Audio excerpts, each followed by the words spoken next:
तो जैसे हम लोग पॉजिटिव की भी बात कर रहे हैं, तो ऐसा भी कहते हैं कि आपको जो फील हो रहा आप उस चीज को एक्सप्रेस करो।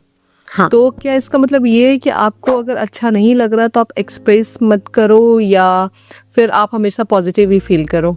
नहीं, आप अपने इमोशंस को एक्सेप्ट करो। ओके। कोई भी इमोशन अगर आपको आया है तो उसके पीछे एक रीजन होता है। जैसे I am feeling sad, right. ठीक है, I am feeling sad because, तो जो भी रीजन आए उसको एक्सेप्ट करो। Okay, I accept this emotion, I love and accept myself exactly the way I M.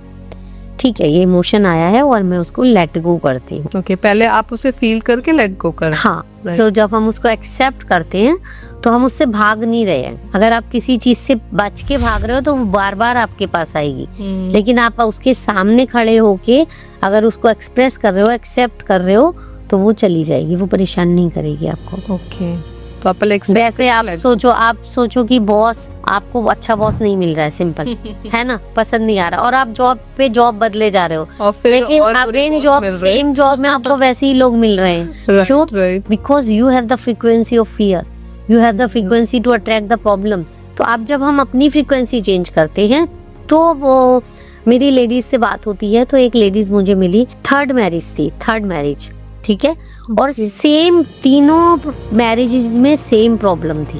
Okay. कि इम्पोर्टेंस नहीं मिलती, लव नहीं मिलता, सपोर्ट नहीं मिलता, ये नहीं मिलता, वो नहीं मिलता, सेम प्रॉब्लम। 2 डाइवोर्सेस हो चुके थे। यस, तीसरा भी वो डाइवोर्स की कगार पे था। तो मैंने उनको बोला कि this is not because of marriage, this is your frequency. तो आप अपनी फ्रीक्वेंसी जब चेंज करोगे तो, नहीं तो अगर इस मैरिज से भी भाग जाओगे, चौथी में जाओगे, तब भी ऐसा ही मिलेगा। राइट। तो अगर आपकी लाइफ में सेम लोग अगर आ रहे हैं तो लोगों को बदलने की जरूरत नहीं है, आपको अपना पैटर्न बदलना है।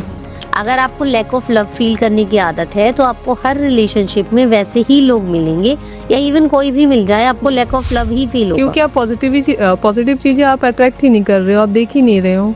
आप वो इमोशनल पैटर्न आपने कन्वर्ट कर लिया है, वो आप उसके मास्टर बन गए हो। जैसे किसी को आपने देखा है, आप बड़े बूढ़े होते थे, उनकी ना वरी करने की आदत होती थी, बहुत चिंता करते थे, अरे आराम से जाना, अरे ये करना, अरे कुछ खराब ना हो जाए, अच्छे से काम मिल जाए। तो ये हमारा एक पैटर्न बन जाता है। तो वो पैटर्न जब हम चेंज करते हैं, जैसे आपको वरी करने की आदत है तो सिचुएशन ऐसी ही आएंगी कि आपकी लाइफ में वरी वो बार बार आता रहेगा। ओके। कुछ अच्छी सिचुएशन भी होगी, वो भी बार बार आपको परेशान करती रहेगी। हमारी जब वो हम वरी को हील करेंगे तो वो सिचुएशन कोई भी हो, जब हम रिलैक्स हैं तो हम रिलैक्स लोगों को, रिलैक्स सिचुएशन को ही अट्रैक्ट कर पाएंगे।